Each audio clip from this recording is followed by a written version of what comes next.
Assalamualaikum warahmatullahi wabarakatuh. Ya, kembali lagi di channel yang mengulas tentang realita kehidupan di sekitar dan yang mengulas orang-orang yang memiliki tingkat halusinasi tingkat tinggi gitu ya, alias doubler. Ya, pada kesempatan kali ini saya nggak mengulas para doubler dulu ya, nanti ya. Jadi kesempatan kali ini saya mau sedikit ya mengulas tentang menjelang Pilpres 2024 nanti gitu ya. Ya memang masih ada jangka kurang 2 tahun lagi ya dari sekarang ya. Dan sebagian nama-nama ya calon kandidat yang menurut voting ya di sebuah internet muncul beberapa nama-nama yang mungkin juga sudah tidak asing ya buat kita ya, untuk sebagai yang maju di Pilpres 2024 nanti. Ya, ada nama-nama seperti Bapak Prabowo ya, ada nama Pak Ganjar, ada nama Pak Anies Baswedan ya, terus ada nama Ibu Puan Maharani juga ya, dan ada beberapa nama-nama gitu ya yang muncul ya menurut voting di internet. Dan baru-baru ini juga untuk Pak Anies Baswedan ya sudah resmi diumumkan ya dari Partai Nasdem ya. Jadi Pak Anies menjadi kandidat salah satu capres di 2024 nanti yang diusung oleh Partai Nasdem. Dan belum lama ini gitu ya, ada juga yang mungkin secara tidak langsung juga sudah mengkampanyekan diri gitu ya. Jadi turun ke lapangan yang sudah kita ketahui bersama gitu ya, di media TV, televisi gitu ya. Belum lama ini ada berita tentang Ibu Puan Maharani yang ikut terjun ya ke ladang ya, ke sawah di daerah Kota Bali ya. Jadi Ibu Puan Maharani ini dia rela ya turun ke ladang, turun ke sawah, membantu para petani yang ada di sana ya, tanpa alas kaki ya, dan tanpa sarung tangan juga katanya kan ya. Ya, jadi Ibu Puan Maharani ini ya sudah aktif ya, ikut menanam padi di sawah ya dengan para petani di wilayah Kota Bali saat itu ya. Tapi yang saya herankan di sini ya, ya mungkin bagi kita yang selama ini ya yang mengetahui yang namanya menanam padi itu ya, itu jalannya harusnya mundur ya, harusnya mundur. Namanya juga tandur, tanam sambil mundur. Dan dari mbah-mbah kita dulu ya, dari nenek-nenek kita ya, nenek kakek kita zaman dulu ya, yang namanya menanam padi itu pasti jalannya mundur ya. Dan kalau dipikir dengan logika, dengan akal sehat juga, ya memang harusnya mundur.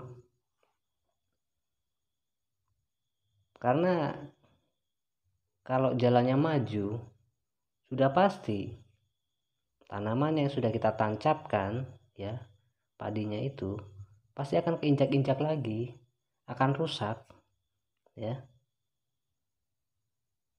Jadi belum panen sudah gagal sudah gagal panen ya, belum padinya menguning sudah gagal panen. Ya ya, walaupun Ibu Puan Maharani juga sudah memberi klarifikasi mengenai cara Ibu Puan menanam padi dengan maju ya, yang katanya setiap daerah itu cara menanam padi itu berbeda-beda ya. Ya kalau saya ya belajar dulu dengan para petani di kampung saya ya, itu ya untuk bagusnya, efisiennya, cara yang benar itu ya dengan jalannya mundur. Karena kalau jalan maju itu sudah pastilah ya, pijakan kaki kita itu akan merusak ya, merusak padi yang sudah kita tancapkan tadi. Jadi nanti akan ada tanah yang miring ya setelah kepijak kaki kita nanti, kalau caranya kita menanamnya maju.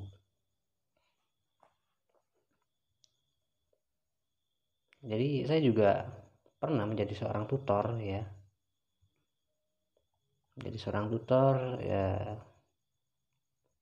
di salah satu tempat ya, karena tempat itu dulu menjadi sebuah tempat outbound ya.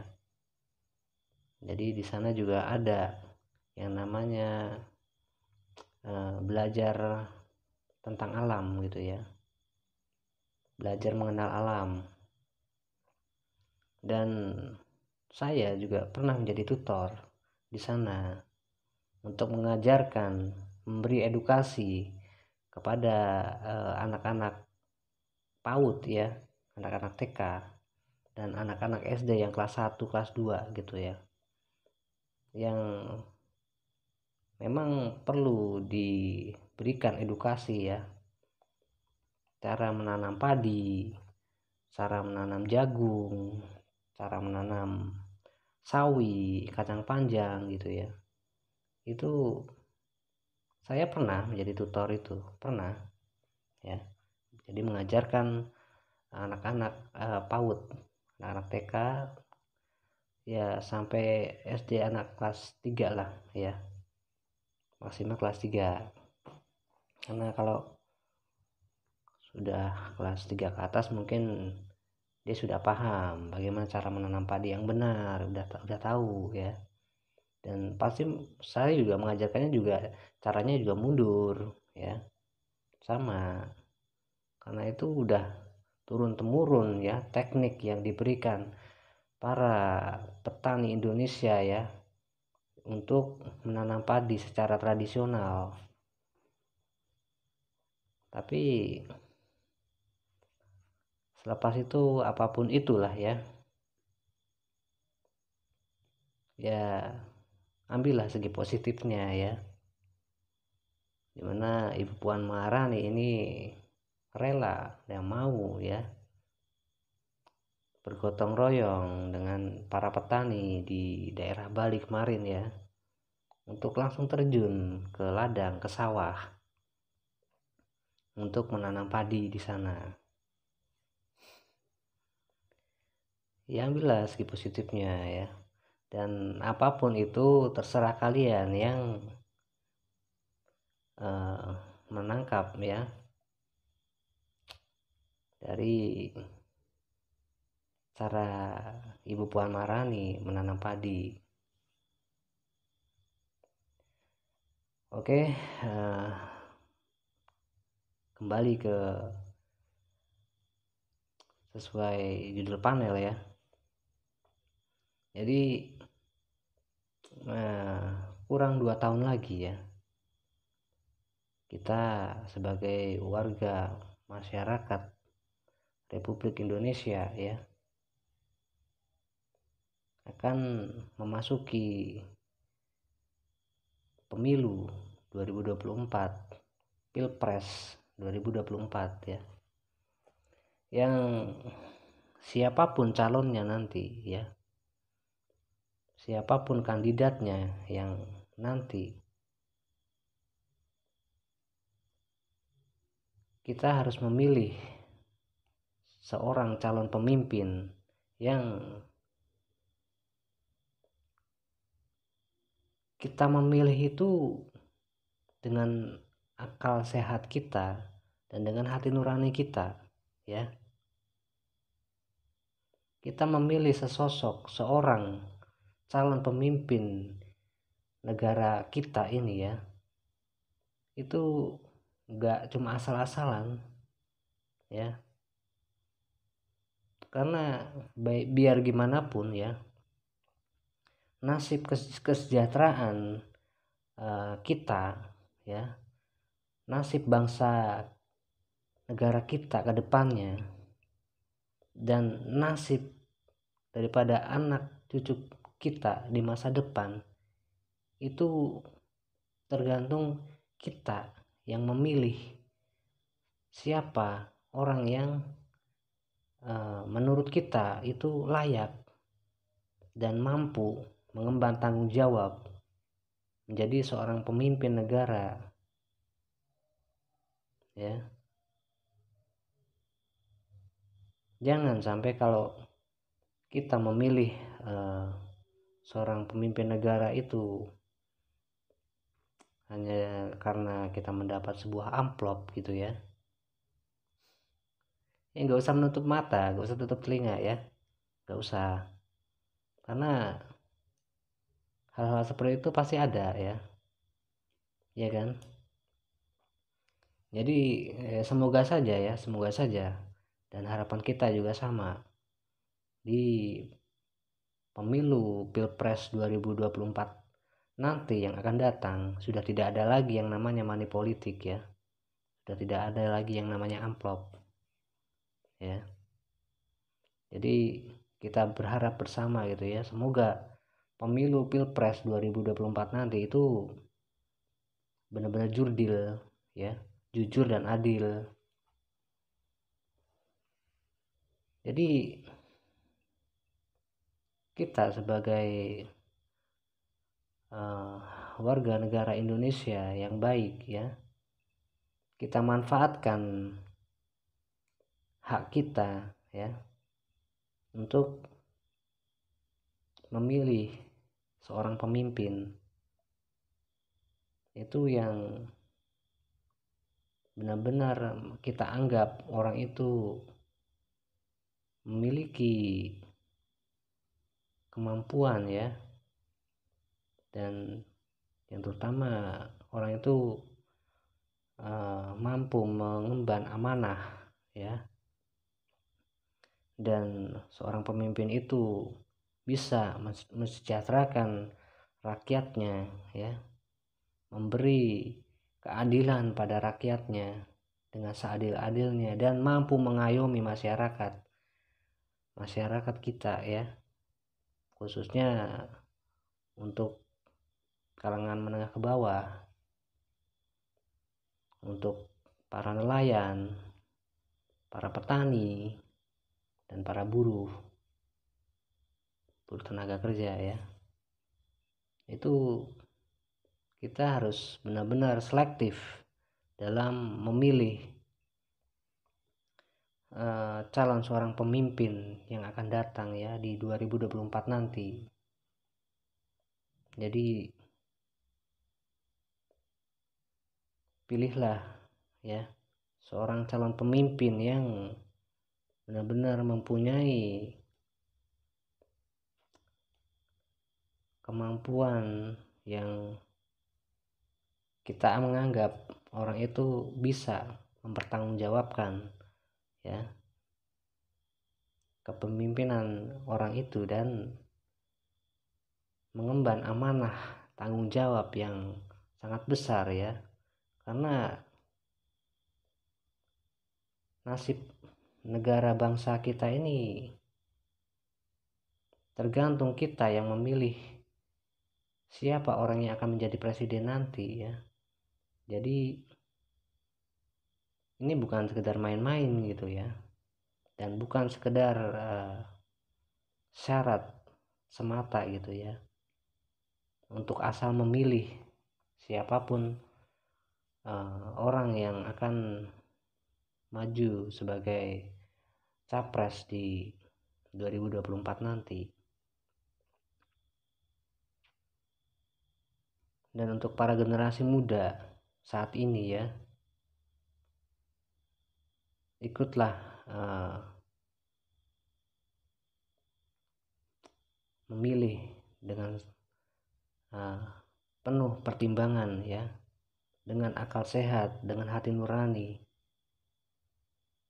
siapa yang akan nanti kita pilih menjadi presiden berikutnya di 2024 nanti gitu, ya.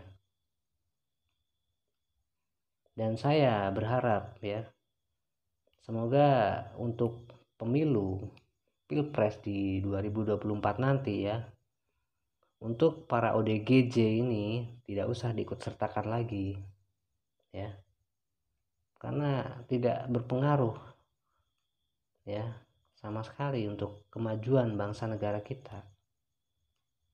Karena yang kita tahu lah, yang nama ODGJ itu dia tidak bisa berpikir secara normal, ya.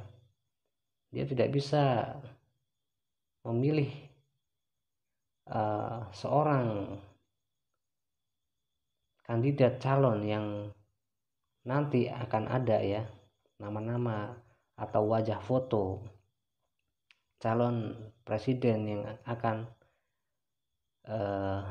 dipilih oleh para ODGJ ini. Kan dia juga nggak bisa milih juga, kan dia juga mau milih juga mau ngapain, ya, dia nggak bisa berpikir, ya. ODGJ ini nggak bisa berpikir seperti kita orang yang normal, orang yang menggunakan akal sehat gitu, ya, dengan akal waras, ya. Jadi ini bukan sekedar lotre, ya. Ini bukan sekedar lotre yang asal coblos ya udah, siapa orangnya, siapa gambar fotonya udah di asal nyoblos. Enggak, janganlah, jangan, itu sia-sia, percuma, ya.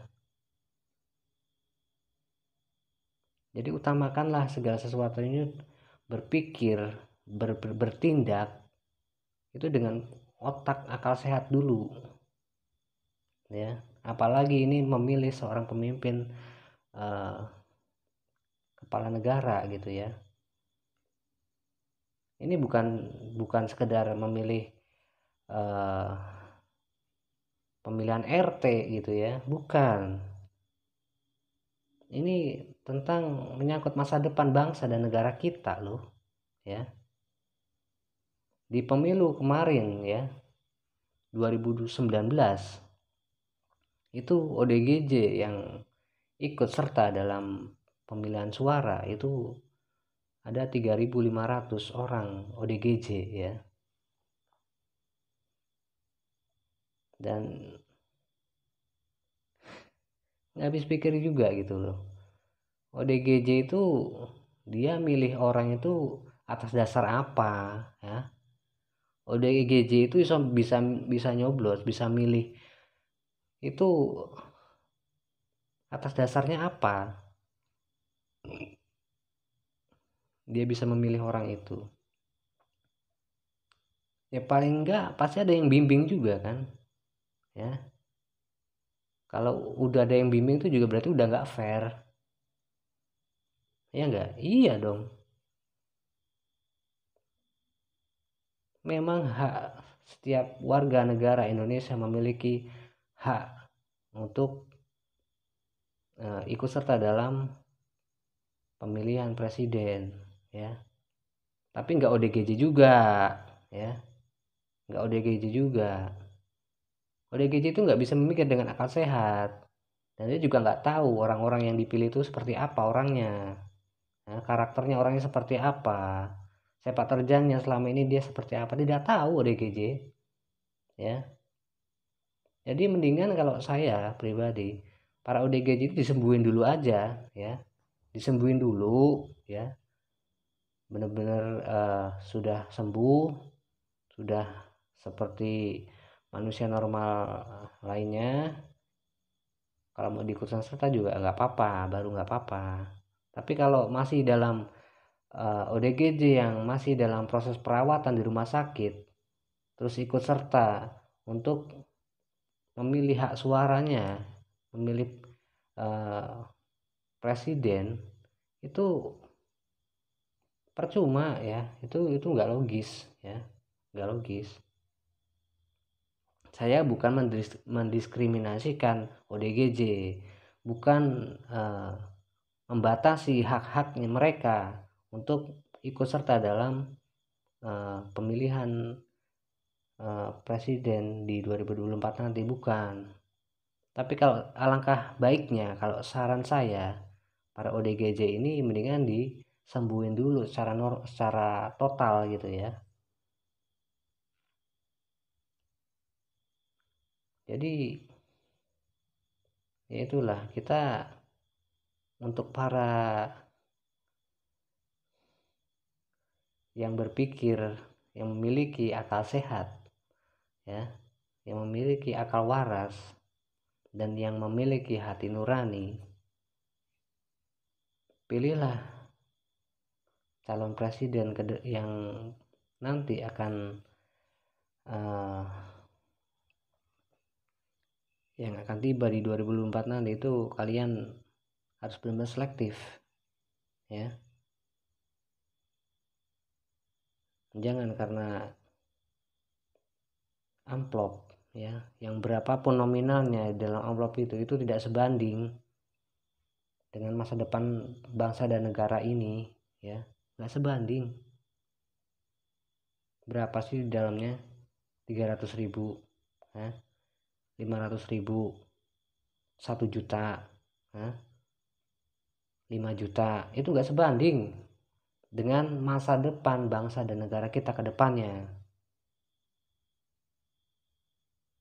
ya. Pakailah otak, pakailah hati kalian untuk benar-benar selektif memilih calon pemimpin presiden Republik Indonesia di tahun 2024 nanti ya. Jadi ini enggak sekedar main-main, bukan sekedar kita memilih seorang RT ya, bukan sekedar kita memilih seorang RW, bukan. Ini kita memilih seorang pemimpin negara Republik Indonesia itu ya. Ini enggak main-main ya. Ini urusannya untuk kesejahteraan masyarakat, kesejahteraan kita ya, dan masa depan anak cucu kita ke depannya. Jangan sampai bangsa dan negara kita ini semakin terpuruk, semakin hancur, ya, dan semakin terbuka untuk negara lain menjajah negara kita. Karena saking lemahnya pemimpin negara kita, kalau kita salah memilih seorang pemimpin negara gitu ya.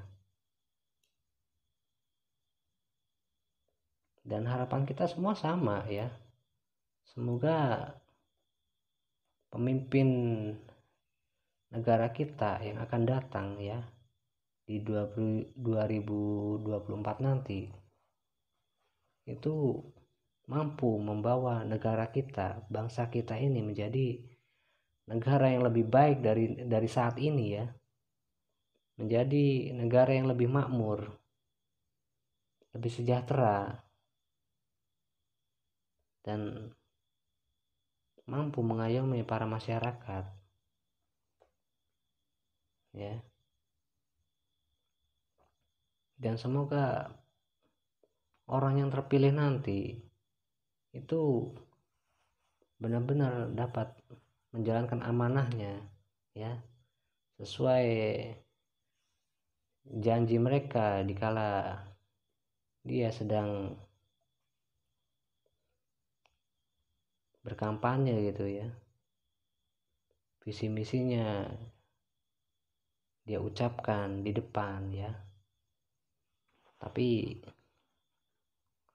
kenyataan realnya itu sudah beda lagi ya enggak. Selama ini gitu kan ya, saya tidak akan pernah menaikkan harga BBM, tapi ujung-ujungnya juga naik juga ya kan. Ya semoga saja ya.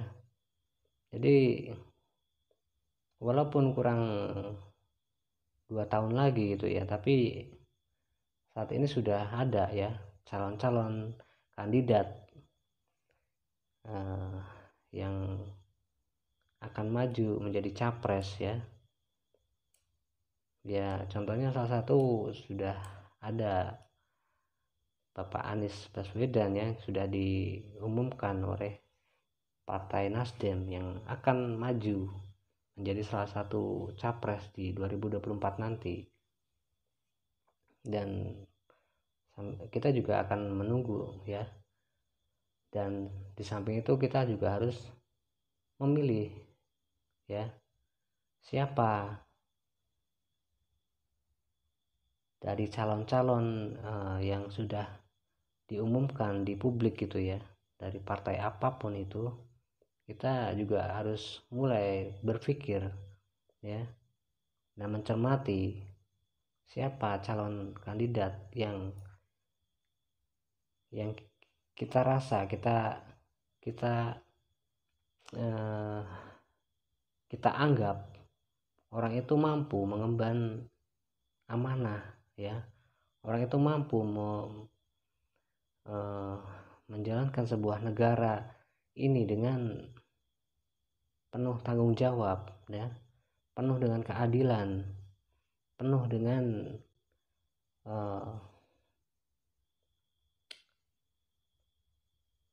rasa kemasyarakatan ya, dengan bisa merasakan deritan-deritan rakyat kecil gitu ya, dan keluhan-keluhan untuk masyarakat kalangan menengah ke bawah, dan mampu merubah negara ini menjadi negara yang lebih berkembang lagi dari sektor pertanian, dari sektor perikanan ya, dari sektor ketenaga kerjaan ya, di sektor teknologi. Itu semoga saja ya, harapan kita semua sama, semoga bangsa negara ini menjadi lebih baik dari sekarang ya. Dan siapapun ya calon-calonnya nanti yang akan tampil di 2024 nanti, kita mulai sekarang juga sudah harus mencermati calon-calon kandidat-kandidat yang akan tampil di 2024 nanti gitu ya. Jadi gunakanlah hati kalian, gunakanlah akal sehat kalian ya, untuk memilih secara selektif siapa yang pantas ya kita pilih menjadi penerus Presiden Republik Indonesia di 2024 dan 2029.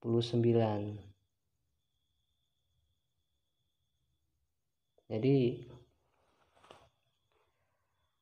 sekali lagi, kalau harapan saya gitu ya, semoga para ODGJ ini sudah tidak usah diikut sertakan lagi di pemilu 2024 nanti gitu ya, karena itulah tidak berguna gitu ya, hanya akan mengacaukan gitu ya kalau menurut saya sih ya, menambah ya. Kalau ODG cuma asal-asalan ya memilih, itu hanya sebuah kerugian yang ada gitu loh ya, bukan keuntungan untuk negara, bukan.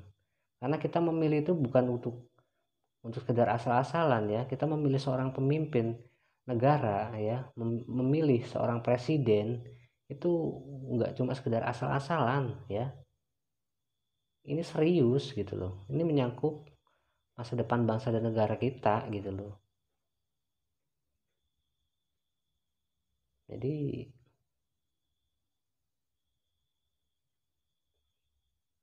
marilah ya, kali lagi saya cuma mengajak untuk para generasi muda yang sekarang ya, untuk juga dapat berpikir ya, memilih seorang calon pemimpin presiden penerus kita nanti di 2024 nanti, itu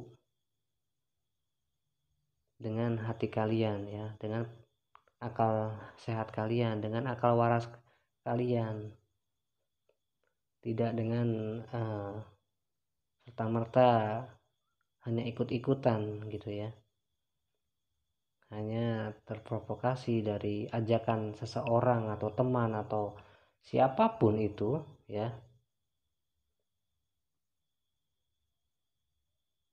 Jadilah diri kalian sendiri dan pilihlah orang yang akan menjadi pemimpin negara kita itu sesuai hati nurani kalian, sesuai dengan akal sehat kalian gitu ya. Ya mungkin cukup sekian dulu ya. Lain kali kita akan sambung lagi ya. Akhirul salam, wassalamualaikum warahmatullahi wabarakatuh.